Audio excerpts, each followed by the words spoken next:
নওশাদ সিদ্দিকী একটা কথা বলেছিলেন, আজও আমার খুব মনে পড়ে। নওশাদ সিদ্দিকী বলেছিলেন, প্রয়োজনে ক্ষুধার্ত থাকুন, না খেয়ে থাকুন, প্রয়োজনে রোজা করুন, তারপরেও টাকার অভাবে বাচ্চাকে পড়াশোনা থেকে পিছিয়ে যাবেন না, বাচ্চাকে অবশ্যই এডুকেশন দিন। এরকম নেতা কোথায় পায়? যে নেতাদের কথা তো এমন হওয়ার দরকার, পড়ো, পড়াশোনা করো, বাচ্চাদের পড়াও। আর একদল মানুষ বলে মুসলমানরা পড়ে না, পড়াশোনা করে না। মুসলমানরা পড়াশোনা করে না, খবরে দেখেননি আপনার মেডিকেল কলেজে 50টা সিটের মধ্যে 42টাই যখন মুসলমান আপনার পরীক্ষা দিয়ে সেই জায়গায় আসলো র্যাঙ্কে, আর 8 জন অন্য ধর্মের মানুষ সেই কলেজের আপনার রেজিস্ট্রেশন ক্যান্সেল করলো। আবার শিক্ষকরা, কিছু কমিটির লোক, কিছু অন্ধভক্তরা আবার ঢোল তবলা নিয়ে রাস্তায় আনন্দ করলো। দেখেছেন না? দেখেন, শিক্ষা প্রতিষ্ঠান করার জন্য মানুষ ব্যস্ত। আর সেই দেশে যেখানে 50টা সিট, অ্যাডমিশন টেস্ট পরীক্ষা সবাই দিয়েছে, পরীক্ষা অনুযায়ী র্যাঙ্ক হিসাবে 42 জন মুসলমান ছেলে মেয়ে চান্স পেয়েছে। খবর খুশির কি খুশির নয়? আর 8 জন 50 জনের মধ্যে 42 বাদ গেলে থাকে কয়টা? 8টা পেল অন্যরা। তখন বলছে এরা মোল্লারা পেল কি করে? যখন বলা হলো মুসলমান পেয়েছে মেধার ভিত্তিতে, ব্রেনের ভিত্তিতে, যোগ্যতার ভিত্তিতে, তখনই সেই কলেজের রেজিস্ট্রেশন ক্যান্সেল করা হলো। এর থেকে দুঃখ আর কি থাকতে পারে? শুরুতে বলেছিলাম, একটু আগে মনে নেই, আমি বিধবা হই স্বামী মরে মরুক, সেদিন তো বিধবা হবে। কথাটা মিলছে হিসাব? চলো ও ছেলেরা, নওজোয়ান যুবকেরা, শুনে রেখে দেন, জেনে রেখে দেন। কোথায় বলতে বলতে চলে এসেছিলাম, আমি ভুলে যাইনি। প্রতিবাদ কথা যখন শুরু করেছি, নবীর একটি হাদিস একটু বলে রেখে যাই, তা না হলে আবার বলবে কি হচ্ছে যেন। চলো লক্ষ্য করলে দেখতে পাওয়া যায়, দয়ার নবীর হাদিস রয়েছে, ফাউন্ডা মিনকুম মুনকারান ফালিগাইর বিয়াদি ওয়া ইল্লাম ইস্তাতি ফাবিলিসানিহি। লক্ষ্য করলে দেখতে পাওয়া যায় আল্লাহর নবী বলেছেন, তোমার সামনে যদি শরীয়ত বিরোধী কাজ হয়, তোমার হাতে যদি ক্ষমতা থাকে, তুমি হাত দিয়ে বাধা দাও। যখন লক্ষ্য করলে দেখতে পাওয়া যায় জনগণের জন্য যে মালটা চলে এসেছে, বাচ্চাদের হক মেরে যখন কোনো মানুষ খাচ্ছে, ওটা কি শরীয়ত বিরোধী নয়? তাহলে তার বিরুদ্ধে প্রতিবাদ করার জন্য কি বলা হয়েছে? দয়ার নবী বলেছেন, তোমার হাতে যদি ক্ষমতা থাকে, তার বিরুদ্ধে হাত দিয়ে প্রতিবাদ করো। যদি মনে করো হাত দিয়ে প্রতিবাদ করলে জুজার শাহ গ্রামে বাস হবে না, গোয়ালের গরু খুলে নিয়ে চলে যাবে, তোমার রাস্তায় ধাক্কা মেরে ফেলে দেবে, দয়ার নবী বলছে তুমি মুখ দিয়ে প্রতিবাদ করো।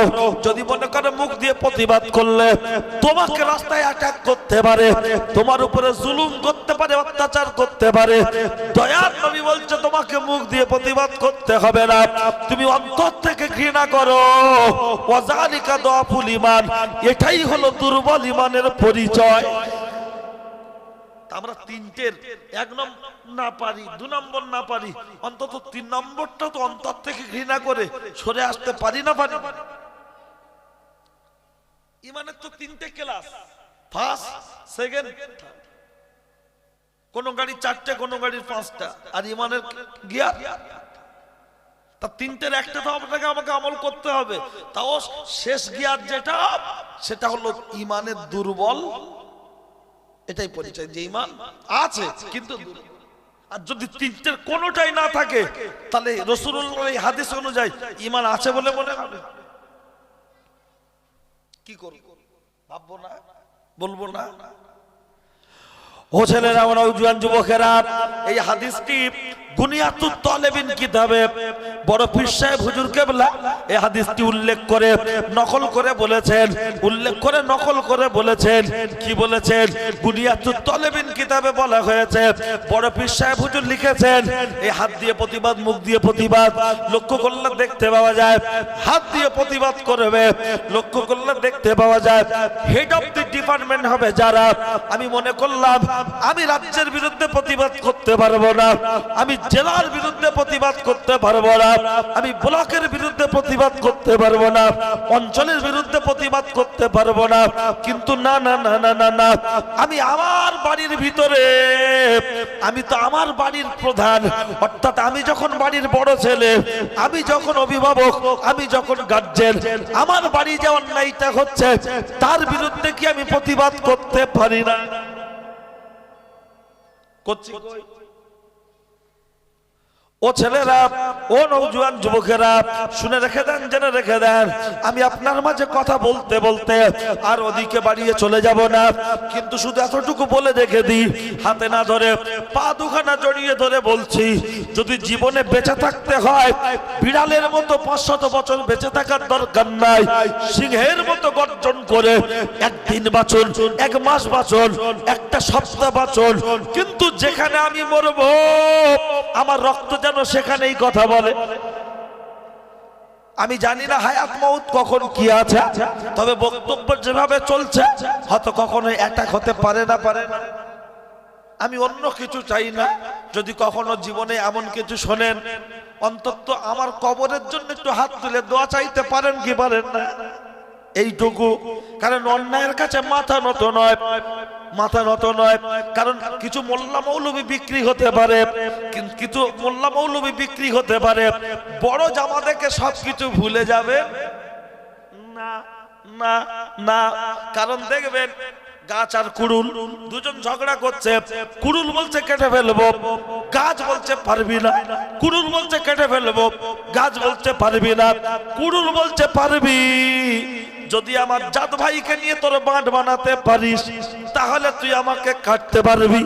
তখন লক্ষ্য করলে দেখতে পাওয়া যায় মুসলমানদের কাটার কাটার সাহস ছিল না, মারার সাহস ছিল না। যখন আমাদের জাত ভাইদেরকে নিয়ে কুড়ুলের বাঁট বানিয়ে ফেলেছে তখন আমাদের বিরুদ্ধে মারা সহজ। ওয়াকাফ চলে যাচ্ছে, কবরস্থান চলে যাচ্ছে, মসজিদ মাদ্রাসা চলে যাচ্ছে, তার বিরুদ্ধে আমাদের মুসলমানদের মুখে কথা নাই, কথা নাই। মনে করছে অমুক হুজুর পার্টিতে ঢুকেছে, মনে হয় প্রতিবাদ করবে। অমুক সাহেব পার্টিতে ঢুকেছে, বিশাল হুঙ্কার দিত 10 বছর আগে, এখন মনে হয় প্রতিবাদ করবে। না না না না না না, মালের কাছে ঠান্ডা হয়ে গেছে। জামা টুপি আর দাড়ি দেখে ভুলে যাবেন না আল্লাহর নবী সাল্লাল্লাহু আলাইহি ওয়াসাল্লামের লাশ যারা চুরি করতে এসেছিল তাদের গায়ে বড় জামা ছিল কি ছিল না? আমি বলতে বলতে কথা বেড়ে যাচ্ছে, কিন্তু একটু মনে যখন পড়েছে একটু বলে দিই। ব্যক্তি ছিল দুজন, ব্যক্তি ছিল দুজন, ওরা এসেছিল সম্ভবত জার্মান থেকে। ওরা জাতিতে হলো ইহুদি, জাতিতে কি বললাম? ইহুদি। ওদের টার্গেট হলো নবীদের লাশ কখনো পোকামাকড় মাটি স্পর্শ আপনার ভক্ষণ করতে পারে না, এটা হলো আমাদের আকীদা। আর ওরা মুসলমানদেরকে ধোঁকা দেওয়ার জন্য বলছে মুহাম্মাদের লাশটাকে কবর থেকে বার করে নিয়ে চলে যাব আর গোটা বিশ্বে ছড়িয়ে দেবো, দেখ মুহাম্মাদের কবর খুলে দেখ লাশ। টার্গেটটা কি? আমি খুব সংক্ষেপ করেই বলবো কারণ আমার অন্য কথা বলতে হবে, তাই খালি কথাটা শুনো। এই অবস্থাটা করা হয় না তো, আজকে কি প্রসঙ্গে মনে পড়লো বলে ফেলছি। তো যখন বাদশাহ নুরউদ্দিন জাহাঙ্গীর, বাদশাহ নুরউদ্দিন জাহাঙ্গীর স্বপ্নে দেখতে পাচ্ছে, ও বাদশাহ জাঙ্গে নুরউদ্দিন, দেখো দেখো দেখো দেখো আমি খুব কষ্টে আছি। বাদশাহ জাঙ্গে নুরউদ্দিন ঘুমটা ভেঙে গেল। আমার নবী বলছেন, দেখো আমি খুব কষ্টে আছি। আমার নবীর এই স্বপ্নটা দেখার পরে জঙ্গে নুরুদ্দিন সাথে সাথে উঠে ওযু করে তাহাজ্জুদের নামাজ পড়ে আল্লাহর কাছে কান্নাকাটি শুরু করেছে। ওগো আল্লাহ, আমার নবী আমাকে এমন বললেন কেন? আমার এখন করণীয় কি আছে? আমি তো কিছুই বুঝতে পারছি না। বলে যখন লক্ষ্য করলে দেখতে পাওয়া যায় আবার নুরুদ্দিন জাহাঙ্গীর আরেকবার স্বপ্ন দেখে। ও বাদশা জঙ্গে নুরুদ্দিন, দেখো দেখো দেখো, আমি প্রচন্ড কষ্টে আছি, একবার দেখো। আবার নুরুদ্দিন জাহাঙ্গীর ওযু করে নামাজ কালাম আদায় করে আবার আল্লাহর কাছে সাহায্য চাইলেন। আল্লাহ, আমার নবী আমাকে স্বপ্নে এমন কেন বলছেন? আল্লাহ, আমি কি সাহায্য করতে পারি? আমার দ্বারা কি করার আছে?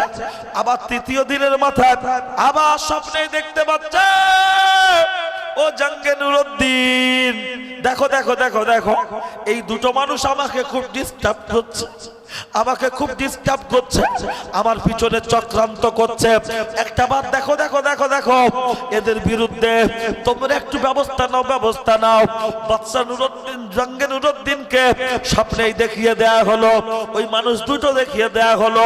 তাদের চেহারা দেখার পরে আর নুরুদ্দিন সইতে পারলেন না, আর থাকতে পারলেন না।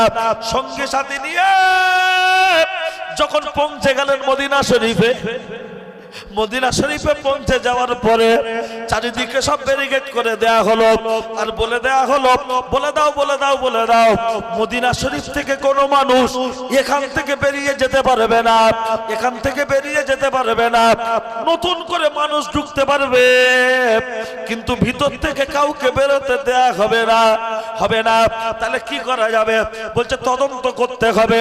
আর আমি জঙ্গে নুরুদ্দিন, আমি মানুষকে মেহমানদারির ব্যবস্থা করব। সবারকে বলে দাও বলে দাও বলে দাও, একজন মানুষ যেন আমার বাড়িতে আমার মেহমানদারিতে আমি যে মেহমানদারি করাবো সেই অনুষ্ঠানে আসতে কেউ না বাকি থাকে। সকলকে আসার দরকার, আমন্ত্রণ সকলকে করা হচ্ছে। আমি খুব সংক্ষেপ করে বলছি, লক্ষ্য করলে দেখতে পাওয়া যায় কিতাবের মধ্যে যত মানুষকে দাওয়াত, যত মানুষ খেতে আসছে, বাদশা জঙ্গে নুরুদ্দিন ওই আপনার গেটের সামনে বসে আছে। একটা গেট থেকে ঢুকবে আর বেরিয়ে যাওয়ার সময় অনেক গেট থেকে বেরিয়ে যেতে পারবে, কিন্তু একটাই গেট থেকে ঢুকতে হবে। বাদশা জঙ্গে নুরুদ্দিন সব মানুষের চেহারার সাথে মিলিয়ে দেখছে রে, স্বপ্নে স্বপ্নে যে চেহারা আমি দেখেছি সেই চেহারার সাথে এই স্বপ্ন এই মানুষদের তো মিল হচ্ছে না। কোথায় গেল কোথায় গেল?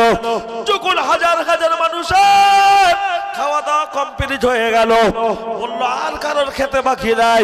জঙ্গে নুরুদ্দিন বললেন না না না না না না, তোমাদের কোথাও ভুল হচ্ছে। এখনো অলিতে গলিতে পাহাড় পাদদেশে কোথাও না কোথাও খুঁজে খুঁজে খুঁজে খুঁজে দেখো, এখন মানুষের খেতে বাকি আছে। বলছে বাদশা এমন বলছে কেন? হাজার হাজার মানুষ সবাই খেয়ে চলে গেছে, আর বাদশা বসে বসে এক জায়গায় বলছে এখনো মানুষ খেতে বাকি আছে। খুঁজে খুঁজে খুঁজে খুঁজে খুঁজে খুঁজে বাদশার কাছে এসে বললেন, হ্যাঁ বাদশা জাহাপানা, দুইজন ব্যক্তি ছাড়া বাকি সবাই এসেছে। স্বপ্নে দেখেছিলে কজনকে? আর এরা বলছে বাকি আছে কজন? দুজন। বলছে তারা কারা? বলছে তারা জার্মান থেকে এসেছে, তারা এলাকার নয়, তারা বাইরে। তারা আমার নবীকে খুব ভালোবাসে, আমার নবীর প্রেমে মহব্বতে তারা রাসূলুল্লাহর মাজার থেকে দূরে কোথাও যায়। তারা দৈনন্দিন নামাজ কালাম তসবিহ তাহলিল জিকির আজগারে ব্যস্ত। বললো কি বলছো? বলছে হ্যাঁ। বলছে আমি তার কাছে যাব। বলছে চলো। বাদশা নুরুদ্দিন জাহাঙ্গীরকে স্বপ্নে যে দেখানো হয়েছে, ও ছেলেরা, আমার জওয়ান যুবকেরা, শুনে রেখে দেন, জেনে রেখে দেন। লক্ষ্য করলে দেখতে পাওয়া যায় বাদশা নুরউদ্দিন জাহাঙ্গীর যখন যাওয়ার কথা বললেন, একদল মানুষ বললেন না না না না না, আপনাকে যেতে হবে না, আমরা গিয়ে ডেকে আনছি। একজন দুজন চলে গেল, এমন সুন্দর সুন্দর করে কথা বলল, নামাজ শেষ হয় না, তাসবিহ শেষ হয় না। অনেকক্ষণ অপেক্ষা করে করে যখন লক্ষ্য করলে দেখতে পাওয়া যায় একজন আপনার শেষ করে বলল, বাবা আমরা কিছু খাবো না। দুষ্টু লোকের মিষ্টি কথা, মুখে মধুর বলি, পিছনে বন্দুকের, আমরা কিছু খাবো না। বললো না চলেন, বলছেন না বাবা আমরা নবীর মহাব্বতে দেওয়ানা, এখান থেকে আমরা কোথাও যাব না, আমাদেরকে তোমরা ডিস্টার্ব করো না, যাও চলে যাও। যখন চলে গেল, কিতাবের মধ্যে এসেছে, লক্ষ্য করলে দেখতে পাওয়া যায় এই চলে যাওয়ার পরে এমন একটা সময় আসলো, বাদশা নুরউদ্দিন জাহাঙ্গীর পাগল হয়ে যাচ্ছে। সেই দুজন ব্যক্তি কই, যখন আসছে না শুনে বলছে আমাকে নিয়ে চলো, আমি সেখানে যেতে চাই। যখন সেখানে পৌঁছে গেল, গিয়ে বলছে কি করছে দেখো, বলছে নামাজ পড়ছে। বলছে নামাজ শেষ করতে বলো। বলছে না না এমন কথা বলবেন না, তারা খুব আল্লাহওয়ালা, আমার নবীর খুব বড় দেওয়ানা, তারা যে ইবাদত করছে তাদের ইবাদতে ডিস্টার্ব করবেন না। অনেকক্ষণ অপেক্ষা করতে করতে বাদশা নুরউদ্দিন জাহাঙ্গীর তাদের সামনের চেহারার দিকে গিয়ে তাকিয়ে দেখলো, হ্যাঁ হ্যাঁ হ্যাঁ হ্যাঁ আমি স্বপ্নেই যাদের দেখেছি, এই তো হলো সেই শয়তান। আমার নবী বলছো বাদশা আপনার নুরউদ্দিন জাহাঙ্গীর, আমি বড় বিপদে আছি, আমাকে বড় কষ্ট দিচ্ছে। এই তো তারা বাদশা নুরউদ্দিন জাহাঙ্গীর বলল নামাজ শেষ কর, শেষ কর। আশেপাশের লোক বলছে আল্লাহ বাদশা একই আচরণ, বাদশা একই আচরণ করছে, এদের সাথে তুই তুগারি করছে, নামাজের মধ্যে আছে, নামাজ শেষ করতে বলছে, বাদশা একই এমন আচরণ করছে, না না না বাদশার এটা ভালো হচ্ছে না। মনে মনে মনে মনে এমন ধারণা তৈরি হচ্ছে, নিজেরা গবেষণা করছে। যখন নামাজ শেষ করলেন, বাদশা নুরউদ্দিন জাহাঙ্গীর সাথে সাথে তাদেরকে বললো উঠে চলে এসো, তোদের উঠে চলে আয়, তোদের সাথে কথা বলবো। তখন বললো বাদশা জাহাপানা, আপনার কাছে হাত জোড় করছি, আমাদেরকে আপনি ডাকবেন না, কারোর সাথে আমাদের কথা বলার সময় নাই, আমরা তাসবিহ তাহলিল ছাড়া, নামাজ কালাম ছাড়া আমরা কিছুই বুঝি না, আমরা কিছুই বুঝি না, আমাদের ইবাদতে ডিস্টার্ব করবেন না। তখন বাদশা জোর করে ওদেরকে ওখান থেকে সরিয়ে দিয়ে নামাজের মুসাল্লা সরিয়ে দেখা যাচ্ছে রে তলা থেকে সুড়ঙ্গ কাটতে কাটতে কাটতে কাটতে আমার নবীর মাজার মুকাদ্দাসের দিকে চলে যাচ্ছে, আমার নবীকে কষ্ট দিচ্ছে। বাদশা সেই জায়গায় দাঁড়িয়ে বললেন না না না না, এদেরকে এখনই শাস্তির মুখোমুখি করতে হবে। আমার বিষয়বস্তু বক্তব্য হলো এই জায়গায়, ও ছেলেরা, ও নওজোয়ান যুবকেরা, একটাবার বলুন বলুন বলুন, যারা নবীর লাশ চুরি করতে এসেছিল, তাদের হাতে তাসবিহ ছিল, তাদের গায়ে বড় জামা ছিল, তাদের মুখে দাড়ি ছিল, তাদের মাথায় টুপি ছিল, কিন্তু আপনার তাদের মনে ছিল শয়তানি, তাদের মনে ছিল চক্রান্ত। আজকের দিনেতে লক্ষ্য করলে দেখতে পাওয়া যায় মুসলমানদের একদল লিডার সেজেছে, হয়তো দাড়ি দেখতে পাবেন, হয়তো কখনো টুপি দেখবেন, কখনো দেখতে পাবেন না, কিন্তু শুনে রাখুন মাথায় টুপি দিয়ে হাতে তাসবিহ নিয়ে নবীর যদি লাশ চুরি করার প্ল্যান পরিকল্পনা করতে পারে, আর মাথায় টুপি দিয়ে ধর্মের ধ্বজাধারী নিয়ে মুসলমানদেরকে জিম্মি করে টাইট করার পরিকল্পনা করতে পারে কি পারে না? কারণ টাকার জন্য ইদানিং করে দেখা যাচ্ছে মানুষ সবকিছু না হলো বেশিরভাগ কিছু করা সম্ভব, কথা ঠিক কিনা?